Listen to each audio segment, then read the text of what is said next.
I never thought I'd be the one to tell a story like this, a story about mockery turned to reverence, about blindness turned to sight. But here I am, my hands still trembling slightly as I write these words.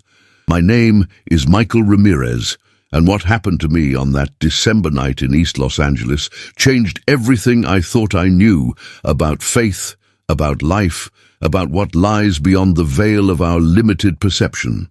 The night that nearly became my last began with the harsh glare of headlights cutting through fog so thick it seemed alive. I was driving too fast on unfamiliar streets, my mind clouded by anger and the 3 beers I shouldn't have had. The rain had just started, turning the asphalt into a black mirror, reflecting the neon signs of the neighborhood. It was December 11th, the eve of the feast of Our Lady of Guadalupe, though that meant nothing to me then. I slammed on my brakes as the road curved unexpectedly, the tires losing their grip. My car spun wildly, the world outside becoming a carousel of blurred lights and shadows. There was the sickening crunch of metal, the explosive burst of my airbag, and then silence so profound it seemed to have physical weight. Steam rose from my crumpled hood, which had wrapped itself around a telephone pole. The impact had thrown me forward, and despite the airbag, pain radiated from my chest where the seatbelt had restrained me. But I was alive, somehow. As I stumbled out of the wreckage, dizzy and disoriented, I found myself standing before a small street shrine dedicated to the Virgin of Guadalupe. It had somehow escaped the collision, though my car had missed it by inches. A dozen candles flickered in the rain, impossibly staying lit. The painted image of the Virgin stared at me with eyes that seemed too alive, too knowing. I felt exposed, as if those painted eyes could see right through to the darkest corners of my soul. And in that moment, bleeding and in pain, I did the unforgivable. I laughed. I spat. I cursed at the image. "Some protection you offer," I sneered, blood dripping from a cut on my forehead. "Where were you when the car was spinning? Where are you for all those fools lighting candles and saying prayers while their lives fall apart?" I kicked at the shrine, sending a few candles tumbling. One rolled to my feet, its flame extinguishing with a soft hiss in a puddle. The painted eyes of the Virgin continued to watch me, unblinking, unfazed by my blasphemy. Little did I know that this moment would mark the beginning of a journey that would lead me through darkness I couldn't imagine and into a light I never thought possible. Little did I know that those painted eyes were indeed watching, and that my mockery would soon give way to the most profound gratitude I've ever known.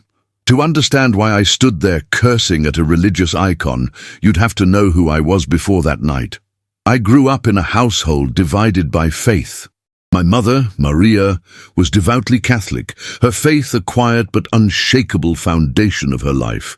Our small apartment in San Diego always had candles lit before images of saints, the scent of incense lingering in the air. My father, James, was the opposite, pragmatic, skeptical, dismissive of what he called superstitions dressed up as faith. Their arguments about religion were a constant background noise to my childhood, each trying to pull me toward their worldview. By the time I reached my teenage years, I had chosen my father's path. I found comfort in tangible things, in science and facts, in the world I could touch and measure. My mother's prayers seemed like desperate wishes thrown into an uncaring void.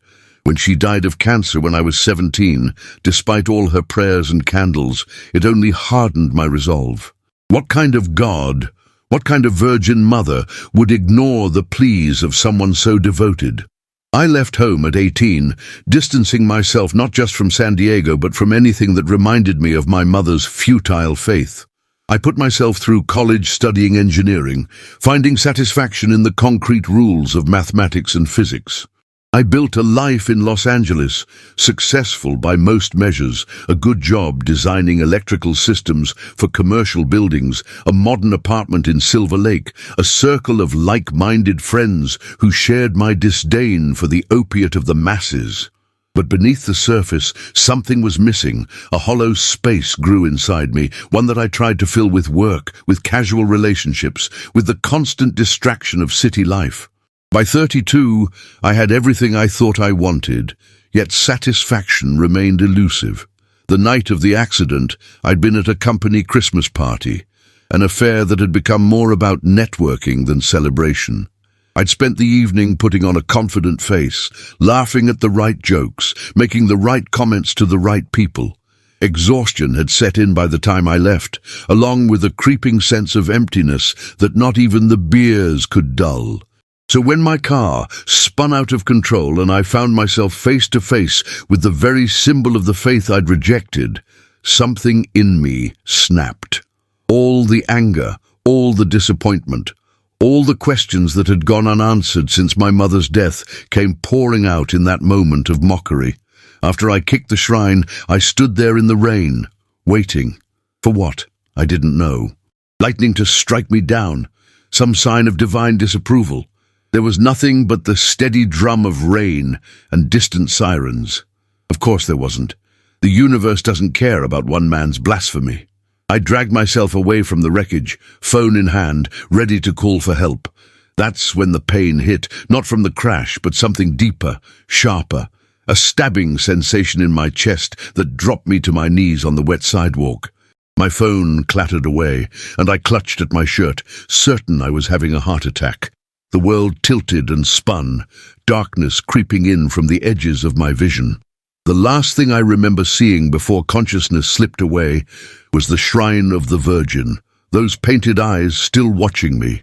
And in that final moment before darkness took me, I could have sworn those eyes blinked. I woke to the harsh white light of a hospital room, the steady beep of monitors, the antiseptic smell that can't disguise the underlying scent of sickness and fear. A doctor with tired eyes was standing over me, clipboard in hand. Behind him, a nurse adjusted something on one of the machines I was connected to. "Mr. Ramirez," the doctor said when he noticed I was awake, "you're a very lucky man." Lucky wasn't the word I would have chosen. Every breath sent pain shooting through my chest. My head throbbed, and when I tried to move my left arm, I found it immobilized in a cast. "You suffered a moderate concussion, 3 broken ribs, a fractured left radius, and numerous lacerations," the doctor continued, his voice matter-of-fact. "But the most concerning was the myocardial infarction, the heart attack that you experienced at the scene." A heart attack at 32. The doctor's words seemed to come from far away, as he explained about a congenital heart defect that had gone undetected my entire life. A time bomb that had been ticking inside me since birth, one that could have gone off anywhere, any time. The stress of the accident had been the trigger. If the paramedics hadn't arrived when they did, if you hadn't been so close to Cedars-Sinai. The doctor left the sentence unfinished, but his meaning was clear. After he left, I lay there staring at the ceiling, trying to process it all. The accident, the heart attack, the sheer improbability that both would happen in a location where immediate help was available. Had the accident happened on the freeway, or the heart attack struck while I was alone in my apartment, I wouldn't have survived. It was coincidence, I told myself. Random chance. The meaningless intersection of unrelated events. But a small voice, one that sounded suspiciously like my mother's, whispered a different interpretation, one I wasn't ready to hear. The days in the hospital blurred together. Tests, medications, consultations with specialists. Visitors came, colleagues from work, a few friends, bringing flowers and platitudes about quick recoveries. None of them stayed long. I wasn't good company. Trapped in a cycle of pain, medication, and increasingly troubling dreams. In these dreams, I was always back at the shrine, the rain falling around me. But instead of the painted image, the Virgin herself stood before me, her face sorrowful, yet kind. She never spoke, only watched me with eyes that held the depth of oceans. I would wake from these dreams with tears on my face, though whether they were tears of fear or something else, I couldn't say. On the third day, there was a knock on my hospital room door. I expected another doctor or nurse, but instead, an elderly Latino man entered. He wore simple clothes, worn jeans, a faded blue shirt, a jacket that had seen better days. His face was deeply lined, his hair snow-white, but his eyes were clear and piercing. "Mr. Ramirez," he asked, his voice heavily accented. "My name is Antonio Vasquez. I hope I'm not disturbing you." I shook my head, confused by this unexpected visitor. "I am the caretaker of the shrine," he said simply.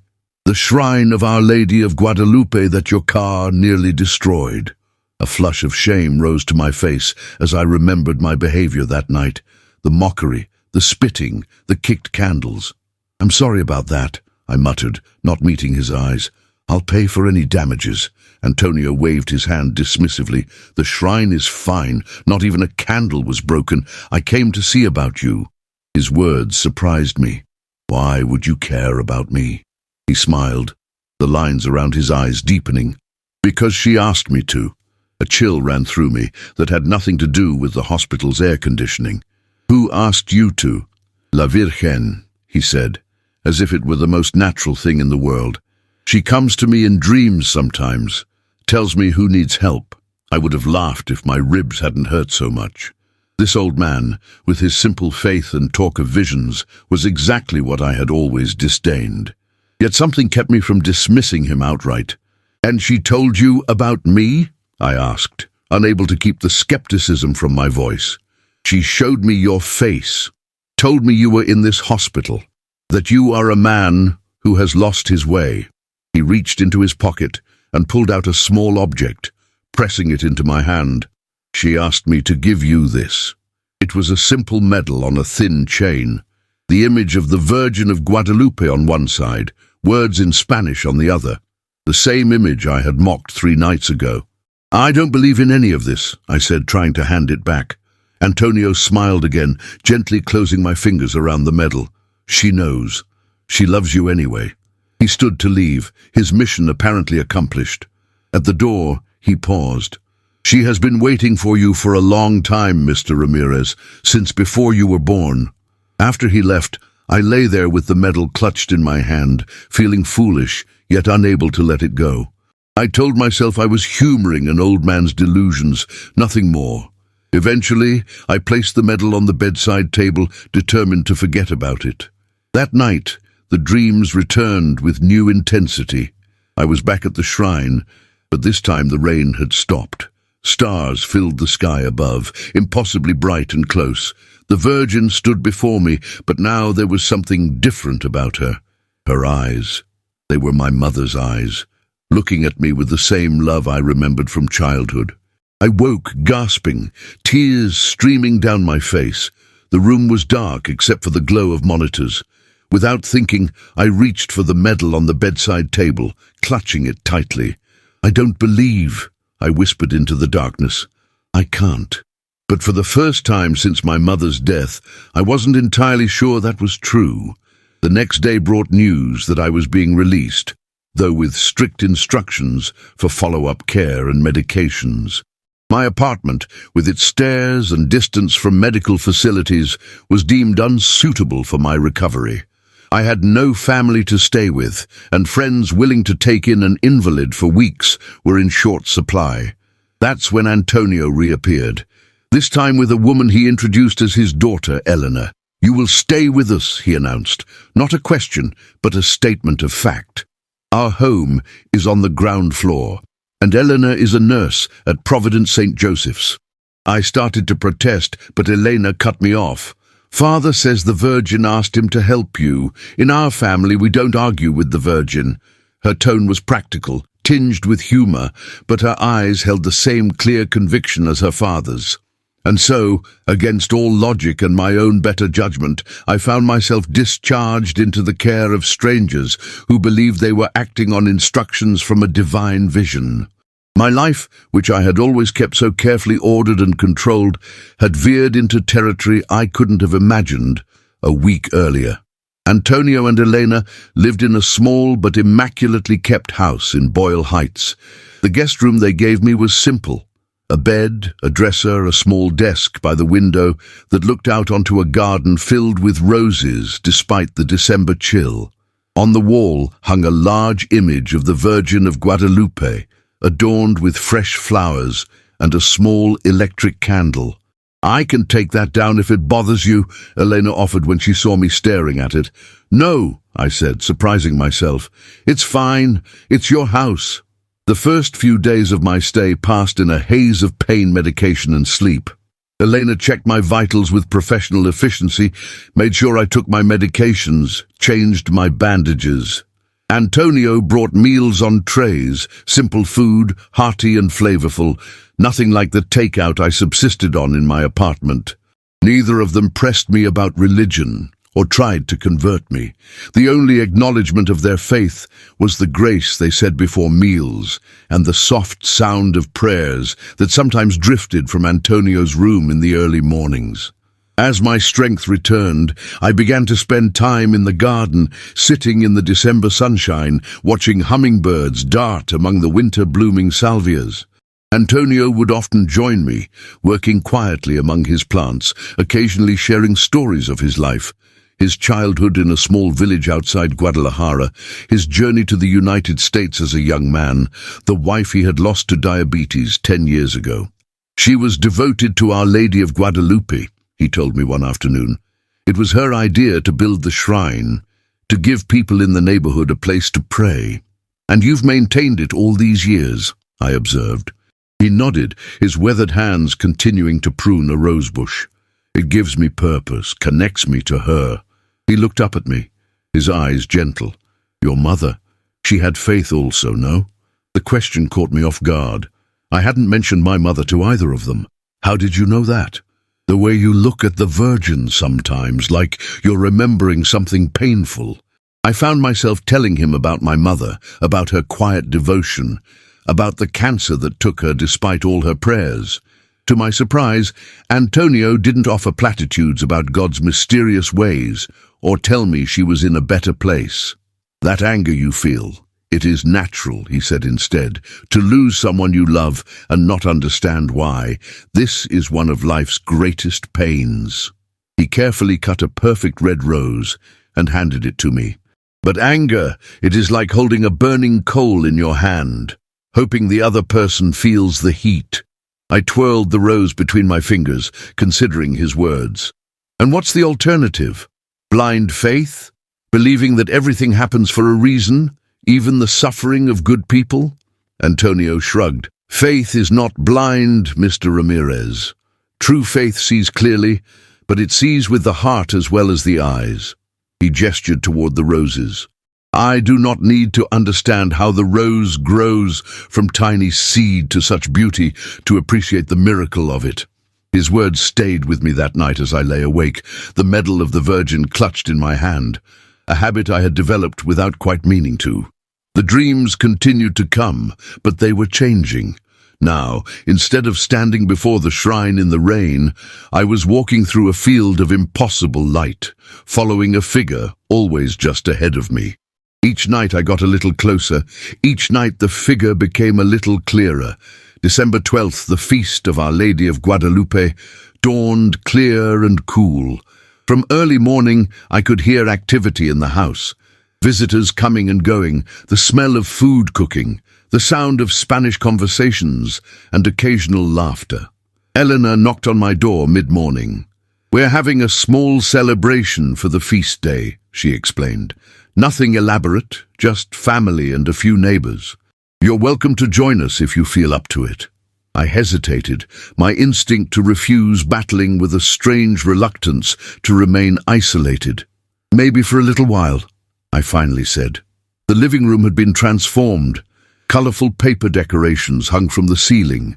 Vases of roses adorned every surface, and a small altar to the Virgin had been set up in one corner, surrounded by candles and more flowers. About a dozen people milled about, most of them older, all greeting me with warm smiles and curious glances.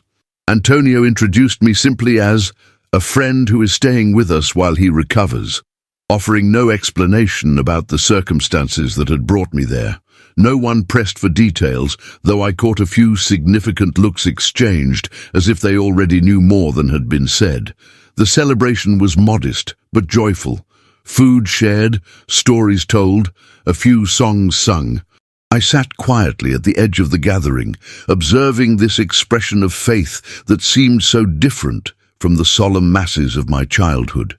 There was reverence here, yes, but also a familiarity, an intimacy with the divine that I had never experienced. As evening approached, Antonio announced it was time to visit the shrine. Most of the guests prepared to leave, some collecting jackets, others gathering up containers of leftover food to take home. "Will you come with us?" Eleanor asked me. I shook my head. "I don't think that would be appropriate," I said, thinking of my behavior the last time I had been at the shrine. "It is exactly appropriate," Antonio said, appearing at his daughter's side. "La Virgen is waiting for you." Maybe it was the weeks of strange dreams, or the simple kindness these people had shown me, or perhaps it was just that I was tired of resisting whatever current had swept me into this unfamiliar life. Whatever the reason, I found myself nodding, allowing Elena to help me with my jacket, careful of my still healing arm. The shrine was only a few blocks away, and the small procession moved slowly through the gathering dusk. Candles were lit, carried carefully by each person. Antonio insisted I take one as well, showing me how to cup my hand around the flame to protect it from the breeze. As we drew closer to the shrine, to the site of my accident, I felt a tightening in my chest that had nothing to do with my healing heart. Fear, yes, but something else too, a sense of standing on the edge of something momentous, a threshold I wasn't sure I was ready to cross. The shrine itself had been decorated for the feast day. Hundreds of candles created a sea of light, flowers were piled high, and the image of the Virgin seemed to glow from within. I hung back as the others approached, each saying a prayer, lighting additional candles, some leaving small offerings. Antonio noticed my hesitation and came to stand beside me. "You are afraid," he observed. "Not afraid," I lied, "just uncomfortable. The last time I was here, I wasn't exactly respectful." He smiled. "She has forgiven worse than a few angry words, Mr. Ramirez." "How can you be so sure?" I asked, the question encompassing so much more than just my behavior at the shrine.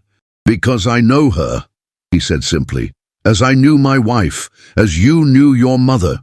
He took my arm gently. "Come, just stand before her. You don't have to say anything." I allowed him to lead me forward, through the gathered neighbors, to stand directly before the shrine.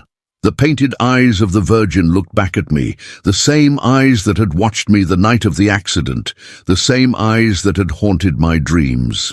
And suddenly, standing there in the glow of hundreds of candles, I felt something break inside me.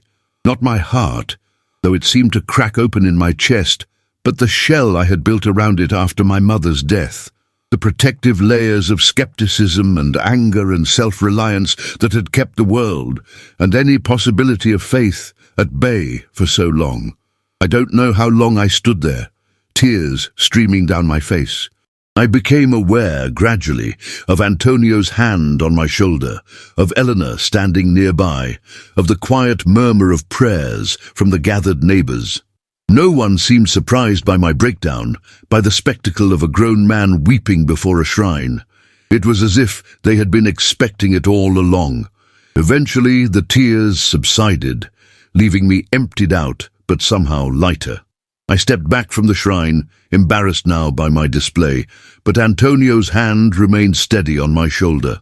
"It is good," he said softly. "Tears clean the eyes of the soul."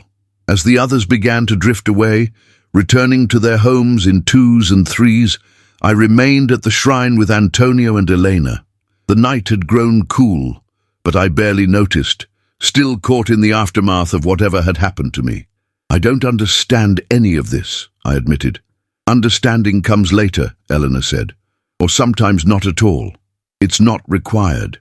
"Then what is?" I asked. "Openness," Antonio answered. "Willingness to see what is being shown to you." I fingered the medal around my neck, my mother's medal, I now understood, though how Antonio had come to possess it remained a mystery I wasn't ready to explore. "And what is being shown to me?" Antonio smiled, the candlelight deepening the lines of his face. "That you have never been alone. That there is more to this world than what can be measured or explained. That love persists beyond death." Simple answers to complex questions. Yet in that moment, they didn't feel inadequate or naive. They felt true in a way that transcended logic or evidence. As we turned to leave, I cast one final glance at the shrine, at the painted eyes that had watched over me through the darkest night of my life. "Thank you," I whispered, the words feeling both foreign and familiar on my tongue. The days that followed brought physical healing and something else harder to define. A softening, perhaps.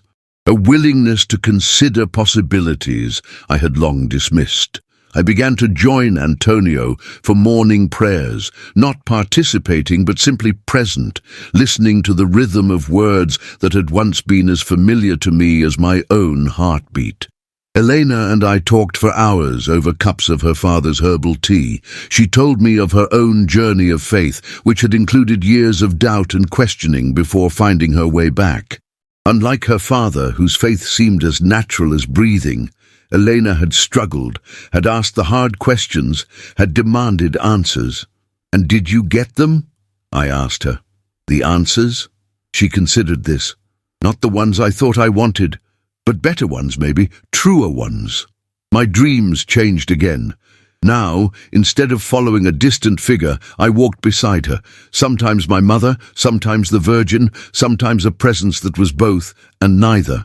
We never spoke, but communication flowed between us nonetheless, a wordless understanding that left me peaceful upon waking. December became January. My ribs healed, the cast came off my arm, my heart grew stronger. The doctors expressed surprise at the speed of my recovery, attributing it to my age and overall good health.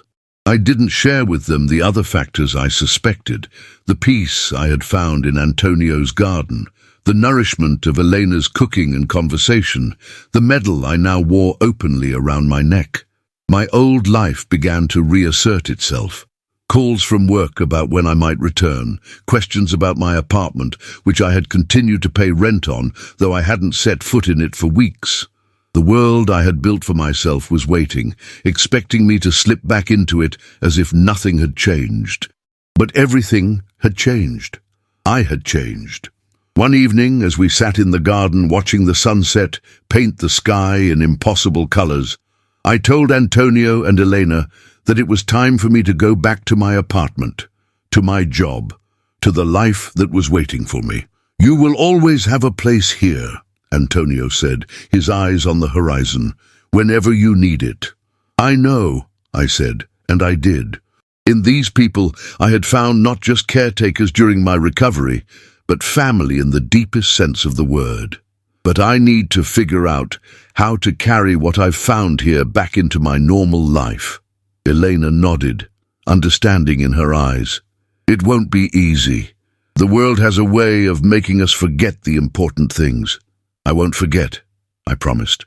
The night before I was to leave, I had one final dream. I stood in a field of light, but this time I was not alone. My mother stood before me, looking as she had before the cancer took her, strong, vibrant, her eyes full of the love I remembered. "I'm sorry," I said, the words I had never been able to say when she was alive, "for turning away from what was important to you." She smiled, reaching out to touch my face. Though it was a dream, I could feel the warmth of her hand against my cheek. "Faith is not inherited, my son. It must be found in one's own way, in one's own time." "I think I'm beginning to find it," I told her. "I know," she said. "I've been watching. We all have." She stepped back, and suddenly she was not alone. Behind her stretched a multitude, their faces both distinct and somehow merged into a single presence of love. I recognized Antonio's wife from the photos in his house. Other faces I somehow knew were relatives long gone, and countless others I didn't know, but felt connected to nonetheless. "We're all here," my mother said. "Always. The veil between us is thinner than you think." I woke with tears on my face, but they were tears of a different kind than those I had shed at the shrine. Not tears of breaking, but of becoming, of recognition, of homecoming. I left Antonio and Elena's house the next day with promises to visit often, to help maintain the shrine, to keep in touch. Promises I knew I would keep, because they had become as essential to me as breathing. Returning to my apartment was strange. Everything was exactly as I had left it the night of the accident, yet it all seemed foreign, as if I were looking at someone else's life. The sleek, modern furniture, the minimalist decor, the absence of any signs of connection or meaning. It all spoke of the man I had been, not the man I was becoming. Over the next weeks, small changes appeared. A simple cross on the wall, a photo of my mother on the bookshelf, fresh flowers on the dining table. My colleagues noticed differences too. Less cynicism in my comments, more patience with difficulties, a willingness to listen rather than always having the answer. I began attending Mass at a small parish not far from my apartment. Not every week, not with the unquestioning devotion of Antonio, but with an openness to mystery that would have been unthinkable to my former self. Sometimes Elena joined me, her quiet presence beside me a reminder of the family I had found. The shrine became a regular stop in my week. Sometimes I would sit with Antonio as he tended the candles and flowers, listening to his stories or simply sharing comfortable silence. Sometimes I would go alone, late at night when the streets were quiet, to stand before those painted eyes that had watched over me in my darkest moment. I never saw the Virgin as Antonio did, never received visions or direct messages. My experience of faith remained more like Elena's, questioning, sometimes struggling, finding my way step by step. But I came to understand what Antonio had meant about seeing with the heart, about recognizing the miracle without needing to dissect its mechanism. The medal never left my neck. Sometimes, in difficult moments, I would find my hand reaching for it, drawing comfort from its familiar shape, from the connection it represented to my mother, to Antonio and Elena, to something larger than myself that I was only beginning to comprehend. 1 year to the day after the accident, I returned to the shrine with a special purpose. I had commissioned a small plaque, simple but elegant, with words in both English and Spanish. In gratitude for second chances, for eyes that see, for hearts that recognize miracles. Antonio helped me affix it to the base of the shrine, his weathered hands working alongside mine. Elena stood nearby, a candle in her hand, her eyes bright with unshed tears. "She is pleased," Antonio said when we had finished, his gaze on the image of the Virgin. "How do you know?" I asked, not doubting but curious. He smiled. The smile that had become as familiar to me as my own reflection. "The same way you know, Mr. Ramirez, with the heart." And standing there, in the place where my life had both nearly ended and truly begun, I realized he was right. I did know, not with the certainty of scientific proof or mathematical equation, but with a deeper knowing, one that had been waiting for me all along. I still drive by that shrine every day on my way to work. Sometimes I stop to light a candle or leave flowers. Sometimes I just slow down, acknowledging with a nod the painted eyes that still watch over me, over all of us who pass by. Eyes that see beyond our mockery to our pain, beyond our doubt to our longing, beyond our brokenness to our possibility. I never thought I'd be the one to tell a story like this. A story of mockery turned to reverence, of blindness turned to sight. But here I am, my hands still steady now as I share these words. My name is Michael Ramirez, and what happened to me on that December night in East Los Angeles changed everything I thought I knew about faith, about life, about what lies beyond the veil of our limited perception. And maybe, just maybe, if you're reading this, it's because someone is watching over you too, waiting for the moment when your eyes are ready to see, when your heart is ready to recognize the miracles that have been surrounding you all along. If you've ever experienced a moment when the veil seemed to thin, when the impossible became possible, when love reached across boundaries we thought impenetrable, I invite you to share that story. Because these stories matter. They remind us that we are never truly alone, that grace finds us in our darkest moments, that second chances come in the most unexpected ways. And if you haven't yet experienced such a moment, keep your eyes open. Not just the eyes of your face, but the eyes of your heart. The miracle might be waiting just around the next corner, just past the next impossible curve in the road.